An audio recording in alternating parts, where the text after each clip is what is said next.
আজকের এই প্রতিবাদ সভা ভারতীয় আগ্রাসন এবং পতিত স্বৈরাচার কর্তৃক সাম্প্রদায়িক সম্প্রীতি বিনষ্টের ষড়যন্ত্রের প্রতিবাদে আজকের এই প্রতিবাদ সভায় সম্মানিত সভাপতি গোলাপগঞ্জ উপজেলা বিএনপি সংগ্রামী সভাপতি রাজপথের পরীক্ষিত নেতা জনাব নোমান উদ্দিন মুরাদ, মঞ্চে উপবিষ্ট আজকের এই সভার সম্মানিত প্রধান বক্তা, গোলাপগঞ্জের মাটি ও মানুষের নেতা, আপনাদের সকলের প্রিয় নেতা, যিনি বাংলাদেশ জাতীয়তাবাদী দলের ধানের শীষের প্রতীক নিয়ে 18 নির্বাচনে জনগণের ভালোবাসায় সিক্ত হয়ে 1,08,000 ভোট পাওয়ার পরেও ফ্যাসিস্ট সরকারের দোসররা যাকে পরাজিত ঘোষণা করে, সেই সংগ্রামী নেতা জনাব ফয়সাল আহমেদ চৌধুরী। সঞ্চালনায় আছেন উপজেলা বিএনপি সংগ্রামী সাধারণ সম্পাদক জনাব মনিরুজ্জামান সহ উপস্থিত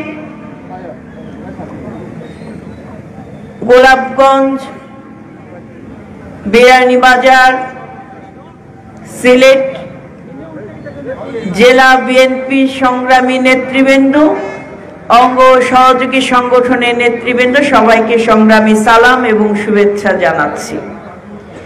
আমি প্রথমেই কৃতজ্ঞতা জ্ঞাপন করতে চাই আমাদের ফয়সাল ভাইয়ের কাছে এত সুন্দর একটি প্রতিবাদ সমাবেশে আমাকে প্রধান অতিথি হিসেবে আমন্ত্রণ জানানোর জন্য আমি আপনাদের সকলের কাছে কৃতজ্ঞ। সংগ্রামী ভাইয়েরা, দীর্ঘ 17 বছর যাবৎ ফ্যাসিস্ট সরকার স্বৈরাচার শেখ হাসিনা বাংলাদেশের 18 কোটি জনগণের অধিকারকে হরণ করে নিয়েছিল, বাকশাল কায়েম করেছিল। এই হাসিনা বাংলাদেশের সকল স্বার্থ বিসর্জন দিয়ে পার্শ্ববর্তী বন্ধু রাষ্ট্রকে প্রভু রাষ্ট্র হিসেবে জ্ঞান করেছিল। শেখ হাসিনা তার অবৈধ ক্ষমতাকে টিকিয়ে রাখার জন্য মোদী সরকারের প্রভুত্বকে তিনি বরণ করে নিয়েছিল। আমরা কি 1971 সালে 30 লক্ষ শহীদের রক্তের বিনিময়ে, 2 লক্ষ মা বোনের সম্ভ্রমের বিনিময়ে প্রভুত্ব গ্রহণ করার জন্য কি সংগ্রাম করেছিলাম, স্বাধীনতাকে ফিরিয়ে এনেছিলাম? না। বাংলাদেশ জাতীয়তাবাদী দলের প্রতিষ্ঠাতা শহীদ রাষ্ট্রপতি জিয়াউর রহমান, যিনি মেজর থেকে বাংলাদেশের স্বাধীনতার ঘোষণা দিয়েছিলেন, তৎকালীন রাজনৈতিক দলের নেতারা ভারতে আত্মগোপন করেছিল, ছিল না? যাদের দায়িত্ব ছিল মুক্তিকামী জনতাকে মুক্তির পথ দেখানো, তারা পাকিস্তানিদের সাথে আত্মগোপনে আতাত করে ফেলেছিল। আমরা তো তারই দল করি, যিনি স্বাধীনতার ঘোষণা দিয়ে ক্ষান্ত থাকেন নাই, রণাঙ্গনে যুদ্ধ করেছেন, জেট ফোর্সের নেতৃত্ব দিয়েছেন, একটি স্বাধীন বাংলাদেশ আমাদেরকে উপহার দিয়েছে। ভাইয়েরা, আমাদের দলের সংগ্রামী নেত্রী যিনি আপসীন নেত্রী হিসেবে গণতন্ত্রের মা হিসেবে নিজেকে প্রতিষ্ঠিত করেছেন, বাংলাদেশেই নয় বিশ্বের দরবারে। তার আপসীন সংগ্রামের জন্য আজকে বাংলাদেশের জনগণ গণতন্ত্র পূর্ণ প্রতিষ্ঠার স্বপ্ন দেখে। ভাইয়েরা, স্বৈরাচার শেখ হাসিনা ফ্যাসিস্ট সরকারের পতনের জন্য দীর্ঘ 17 বছর যাবৎ বাংলাদেশ জাতীয়তাবাদী দলের সকল পর্যায়ে নেতৃবৃন্দদেরকে ঐক্যবদ্ধ করে রেখেছেন, সংগ্রামের চেতনা জাগ্রত করেছেন, সংগ্রামের ভূমিকায় অবতীর্ণ করে যিনি ভূমিকায় ছিলেন তিনি আমাদের নেতা বিএনপির ভারপ্রাপ্ত চেয়ারম্যান দেশনায়ক জনাব তারেক রহমান। 17 বছর ধরে যিনি বাংলাদেশের মাটিতে পা ফেলতে পারেন নাই, একটার পর একটা মিথ্যা মামলা দিয়ে তাকে কিভাবে জর্জরিত করা হয়েছে সেটা বাংলাদেশের সকল জনগণ দেখেছে। এই নেতা দেশে আসতে পারেন নাই, কিন্তু বাংলাদেশের জনগণের মুক্তির পথ নিশ্চিত করার জন্য তিনি লন্ডন থেকে বাংলাদেশের জনগণের নেতৃত্ব দিয়েছেন, জাতীয়তাবাদী দলের নেতৃত্ব দিয়েছেন। আজকে কথায় কথায় বলা হয় ভারত থেকে ইন্ধন দেয়া হয়, বাংলাদেশের হিন্দুরা নাকি নির্যাতিত হচ্ছে, নিপীড়িত হচ্ছে। আমি প্রশ্ন রাখতে চাই, যেদিন বাংলাদেশ জাতীয়তাবাদী দলের সংগ্রামী নেতা বাবু গশ্বরচন্দ্র রায় গণমানুষের গণতান্ত্রিক অধিকার প্রতিষ্ঠা করার জন্য রাজপথে যিনি পুলিশের রক্তে, বুলেটের রক্তে রক্তাক্ত হয়েছিল, তখন আমাদের ওই ভারতের দাদাদের আওয়াজ কোথায় লুকিয়েছিল আমি জানতে চাই।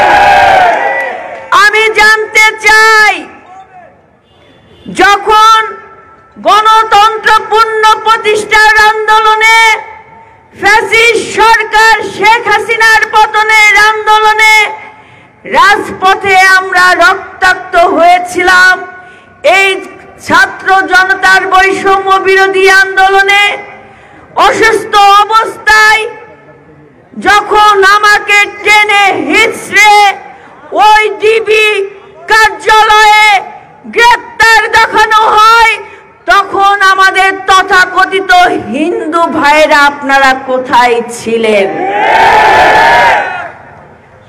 কোন ষড়যন্ত্রে পা দিবেন না, কোন ষড়যন্ত্রে অংশগ্রহণ করবেন না। 30 লক্ষ শহীদের রক্তের বিনিময়ে বাংলাদেশ স্বাধীন হয়েছে।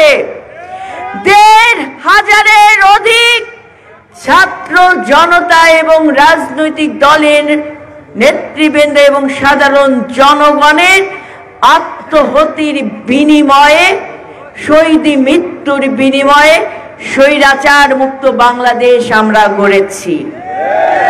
এত সোজা না, এত সোজা না। ভারত, আপনি যদি মনে করেন হাসিনা আপনার গোলামি মেনে নিয়ে জনগণের বিরুদ্ধে যে আপনার স্বার্থকে সিদ্ধি করেছে, এ বাংলার জনগণ রুখে দাঁড়াতে শিখেছে, এ বাংলার জনগণ বুকে রক্ত দিয়ে স্বৈরাচার মুক্ত বাংলাদেশ গড়েছে, এ বাংলাদেশে কোনো ভারতের আগ্রাসন চলবে না। এ বাংলাদেশে নত পররাষ্ট্র নীতি আর চলবে না। এ বাংলাদেশে দাঁড়িয়ে কেউ ভারতের গোলামি করতে পারবেন না। আমি একজন হিন্দু নাগরিক হিসেবে, বাংলাদেশের নাগরিক হিসেবে আমি বলতে চাই, আমার বাংলাদেশের সকল সম্প্রদায়ের মানুষ এখন নিরাপদে আছে। দীর্ঘ 17 বছর যাবত হিন্দুদের উপর সংখ্যালঘু লেবেশ দিয়ে যেভাবে দমন নিপীড়ন নির্যাতন করা হয়েছিল, বাংলাদেশে এখন হিন্দু সম্প্রদায় সহ সকল সম্প্রদায়ের মানুষেরা নিরাপদে আছে। তাই বাংলাদেশকে নিয়ে ষড়যন্ত্র করবেন না। আপনার ষড়যন্ত্রে বাংলাদেশের জনগণ পা ফেলবেন না। ভাইয়েরা, সজাগ থাকেন, সতর্ক থাকবেন। ভারত চাই কি? ভারতের উগ্রবাদী কিছু ফ্যাসিস্টের দালাল, শেখ হাসিনার দালালেরা চায় বাংলাদেশে হিন্দু মুসলিমের দাঙ্গা বাঁধিয়ে দিয়ে তারা বাংলাদেশে চট করে আবার শেখ হাসিনাকে ঢুকিয়ে দিয়ে বাংলাদেশকে ভারতের অঙ্গরাজ্য করতে চায়। ভাইয়েরা, এত সোজা না। ওই যে ফয়সাল ভাই বলে গেলেন না, আরো কয়েকজন নেতা বলেছেন, যেখান থেকে স্বৈরাচার ফ্যাসিস্ট পালিয়ে যায় তারা আর কখনো ফিরে আসে না। প্রায় 4 মাসের অধিক সময় হতে গেল, একজন আওয়ামী লীগের নেতা দাঁড়িয়ে বলতে পেরেছে, আমি আওয়ামী লীগ করি, আমি শেখ হাসিনাকে আবার বাংলাদেশের রাজনীতিতে দেখতে চাই বলেছে? কেউ বলে নাই। কারণ বাংলাদেশে শেখ হাসিনা বাংলাদেশ থেকে পালিয়ে যে শুধুমাত্র তার অস্তিত্ব বিলীন করে নাই, আওয়ামী নামক ওই সন্ত্রাসী সংগঠনের অস্তিত্ব বিলীন করে দিয়েছে। তাই আমি আপনাদেরকে বলবো, আমরা সকলে যেন ঐক্যবদ্ধ থাকি। ভাইরা, মাথায় রাখবেন, আমরা সকলে সম্মিলিত প্রচেষ্টার মাধ্যমে ছাত্র জনতার অগ্রভাগে ছিল এবং পিছন থেকে অভিভাবকের ভূমিকায় অবতীর্ণ হয়েছিলেন বাংলাদেশের নেতা জনাব তারেক রহমান। তিনি সকল নেতৃবৃন্দদেরকে নির্দেশ দিয়েছিলেন, ছাত্র জনতার এই আন্দোলনে আপনারা সর্বোচ্চ ত্যাগ স্বীকার করে স্বৈরাচার ফ্যাসিস্টের পতন নিশ্চিত করেন। আমাদের সকল পর্যায়ে নেতৃবৃন্দরা বীরের বেশে ছাত্র জনতার পাশে থেকে ফ্যাসিস্ট মুক্ত বাংলাদেশ করেছেন। এই স্বৈরাচার মুক্ত বাংলাদেশ, এটা আমাদের আন্দোলনের প্রথম ধাপ আমরা অর্জন করতে পেরেছি। ভাইরা, মাথায় রাখেন, চূড়ান্ত ধাপ তখনই অর্জিত হবে যখন জনগণ তার ভোট প্রয়োগের মাধ্যমে জনগণের সরকার প্রতিষ্ঠা করতে পারবে। এছাড়া বাংলাদেশের কোনো সমস্যার সমাধান হবে না। অনির্বাচিত কিংবা অন্তর্বর্তীকালীন সরকার দিয়ে কিছু সংস্কার সম্ভব, কিন্তু পূর্ণাঙ্গ সংস্কার কখনো প্রতিষ্ঠা করা সম্ভব নয়। তাই আমি এই অন্তর্বর্তীকালীন সরকারকে বলবো, বাংলাদেশের এই সফলতা ছাত্র জনতার গণ অভ্যুত্থানের মাধ্যমে যে বিজয় আমরা অর্জন করেছি, এই বিজয় নস্যাৎ করার জন্য দেশি বিদেশি ষড়যন্ত্রকারীরা কিন্তু ঐক্যবদ্ধ আছে। এই ষড়যন্ত্র কিন্তু বাংলাদেশকে নিয়ে ষড়যন্ত্র। ওদেরকে বলবো, নির্দিষ্ট সময়ের মধ্যে দ্রুত সংস্কার করে আগামী জাতীয় নির্বাচনের রোড ম্যাপ ঘোষণা করেন। যত দ্রুত সম্ভব জাতীয় নির্বাচনের তফসিল আপনাকে ঘোষণা করতে হবে, কারণ ষড়যন্ত্রকারীদের কোনো ষড়যন্ত্র করার সুযোগ দেয়া যাবে না। জনগণ তার ভোট প্রয়োগের মাধ্যমে, গণতান্ত্রিক অধিকার প্রয়োগের মাধ্যমে জনগণ যাকে বেছে নেবে তারাই আগামী দিনে সরকার পরিচালনা করবে, রাষ্ট্র পরিচালনা করবে।